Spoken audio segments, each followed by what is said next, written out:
Hey everybody, I'm Joey, and right here I have a full-blood Wagyu brisket. And man, this stuff is rarer than unicorns. Today, I'm gonna try something truly unique, some might say insane. So follow me and let's turn up the tasty. This brisket comes to us from our friends at Wiens Wagyu. I was recently speaking with the owner, Braden, who had a crazy idea. Hey Joey, what if I sent you an entire brisket and you try to break it down into steaks and throw it on the grill? That made me really nervous. Do you know how expensive a full-blood Wagyu brisket is? And how envious most barbecuers, most grillers would be to have this in their smoker. I'm a little nervous about breaking this down into steaks. Am I gonna ruin a couple $100 cut of beef?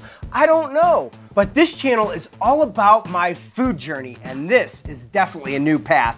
Before I move on, I just wanna throw out there, if you wanna order some full-blood Wagyu for yourself, see our link below to order directly from Wiens Wagyu, and we've included a nice discount on your first purchase. Now let's get started. We've featured brisket a couple times on this channel with our Meat America show.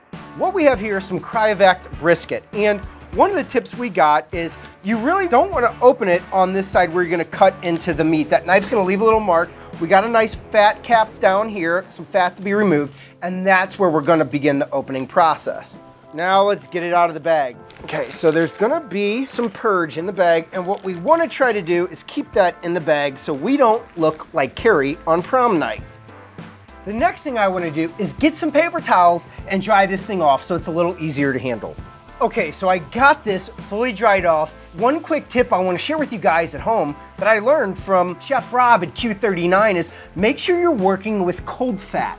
It will be much easier to trim. So this defrosted in my refrigerator for about the last week, but I threw it in the freezer for about 30 to 45 minutes to get that fat where it was just easier to trim before I do. Oh man, ha, look at this guys, get in here. Look at that marbling just right there. This is Wagyu beef. This is some of the best beef available anywhere in the world, and I am the luckiest guy in the world to get the opportunity to experiment and try new things with this incredible cut of beef. The first thing we're gonna do with this is we're gonna trim off the fat cap like the pros, but don't throw that fat away. This stuff is liquid gold, guys. We're gonna freeze it, and then we'll show you in another video how to turn this into tallow. We're gonna start right over here with this little piece of hard fat, and we just want to try to keep it at the fat level. We really don't want to get into too much of that meat. So this fat is trimming away really easily. Remember, this is not just regular old beef. This is Wagyu, so its fat has a lower melting point even than regular beef. Another tip I can share with you on this is make sure you have the right tools for the job. Here we have a very sharp boning knife. There may be other knives that you prefer to use. I really like this. It's a very versatile knife.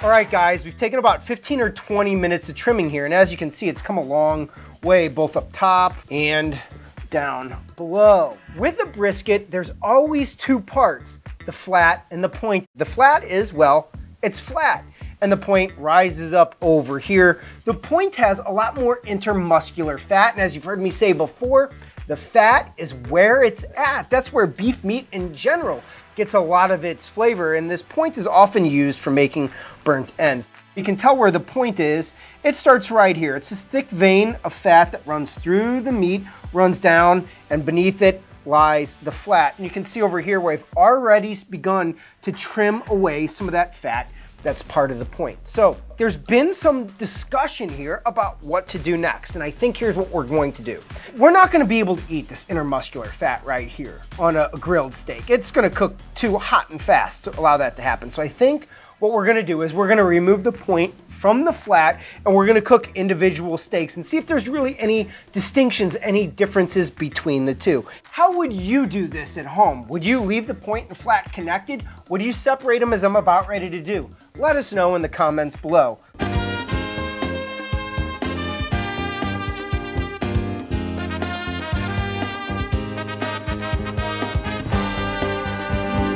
All right, fam, we've done it. We've separated the point right here from the flat right here. So what I'm gonna do now is more fat trimming. That's right, I don't wanna leave this stuff on, so I'm just gonna take the time to do it right rather than to try to perform surgery on my cooked steak. I'll be right back.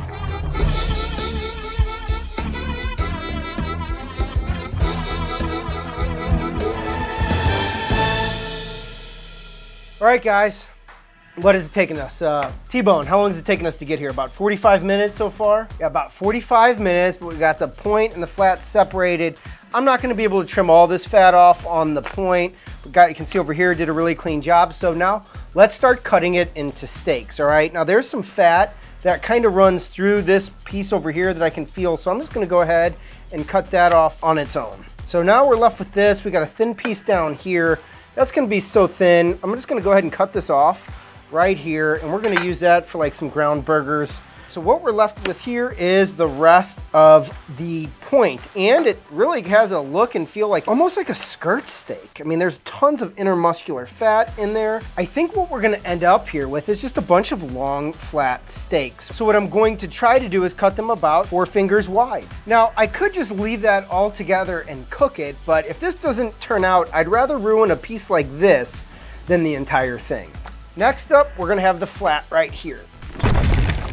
You're dealing with some thickness differences, so it actually gets a lot thinner over here towards this side. It's a lot thicker over here on this side. But I think we're just gonna take a similar approach on cutting this into steaks, the same that we did with the point. Right over here, we'll go ahead with this piece. Big difference. That's the inside of the point. That's the inside of the flat. Take a look. You can see that this flat is a lot leaner than the point. All right, guys. The hard work is done. Now we must grill. Do you guys think I'm crazy for doing this? I kind of think I'm crazy for doing this. I mean, this is like an insanely expensive cut of meat that I may have just ruined, but let's find out. All right, guys, we're about ready to throw these steaks on the grill. I usually try to salt at least a day in advance. That's just not possible here in this video. Frankly, neither is an hour. So we're just gonna go ahead and get these salted and get them on the grill, because again, what we're really testing for in this vid is, are these steaks gonna be edible? Are they gonna be tough and chewy? I don't really know.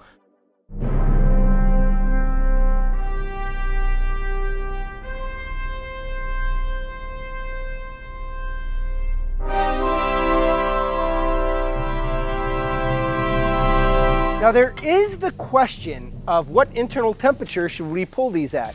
I'm gonna treat them a little bit like a Denver steak. I'm gonna cook them to a more of a medium temperature. I would typically pull off Wagyu at a rare to a medium rare. That's really where I like that steak, because it's so packed with that marbling, with that rich umami flavor. But on something like this, which is naturally a tougher cut, we're gonna try to bring that up to a medium and just see how it turns out. While these steaks are cooking, I just wanna thank my friends at INTOTHEAM for sending me this awesome tea. No bad days. And that's just what I believe. When we're grilling, when we're barbecuing, is there really anything as a bad day? We've included a link in the description below if you want to go check out their merch for yourself.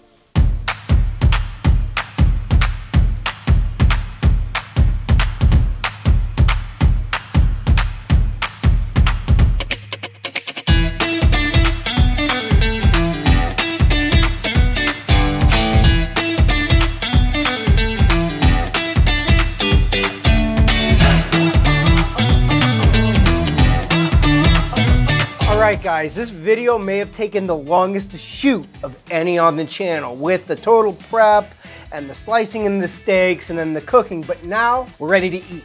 Over here, we have the point. Over here, we have the flat. The one thing was the point was actually, for the most part, because we cut it actually a little bit thinner than parts of the flat where we cut. The flat took about 5-7 minutes longer to cook as a result, and I tried to pull both steaks off at about 135 to 140 degrees. Let's see how they turned out. Right here is our point.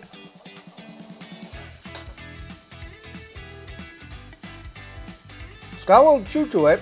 The flavor's there. It tastes like Wagyu meat. I'm immediately hit with those rich umami flavors that we would expect from this 100% Wagyu. I don't know, I would call it like a top round almost, like a really flavorful top round. It doesn't have that good soft mouthfeel that we're looking for with Wagyu meat. Yeah, I'm gonna say no. I don't think I'd want to cook and serve this to my guests. But let's try over here on the flat. It's a better bite. It has more of like what I would call like a sirloin type of texture. You are getting some fattier pieces in there that are a little harder to chew, but overall, it's a lot easier to chew on than the point. And that's a good bite. I want to make sure I'm giving this an honest review, so I'm eating a little bit more of these steaks than I normally would. So I'm going to keep going here. I mean, it has the rich umami flavor that you'd expect with Wagyu. The flat is definitely very edible, much more so than the point, but I think it really comes down to is the squeeze worth the juice. You know, you go through all that work prepping and preparing the brisket, I think you'd be better off just buying a pre-cut Wagyu steak if that's what you're going for.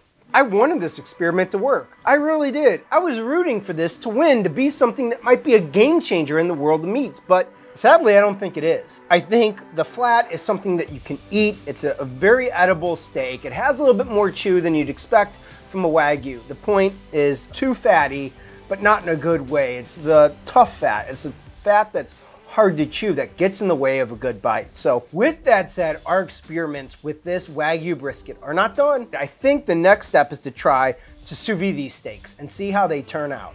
But wait, there's more. You thought this video was done, but we're back for a follow-up. As you can see, the staff got a hold of these steaks and they're almost all gone. I wanted to share some of the feedback from our crew members. Everyone said that the point had more flavor, and I think that's to be expected because it has more intermuscular fat. But that was also a chewier bite, by and large. Point was way chewier. The flat had a little bit less flavor, but it was a more digestible bite. And I think what we found is when it's cut thin, your odds of having a better bite go up exponentially. It's still not something I would feel comfortable cutting and serving to my guests at, let's say, a barbecue, but I think that there is some possibility here. I want to say that really the texture, I think it's almost like a select sirloin or like a tough select strip steak almost. There were definitely parts that were very flavorful. Of course, it is Wagyu, so we would expect it to be flavorful, but some very chewy bites in there that we had to kind of spit out off camera as well. So anyway, just wanted to circle back, stay tuned for that next video.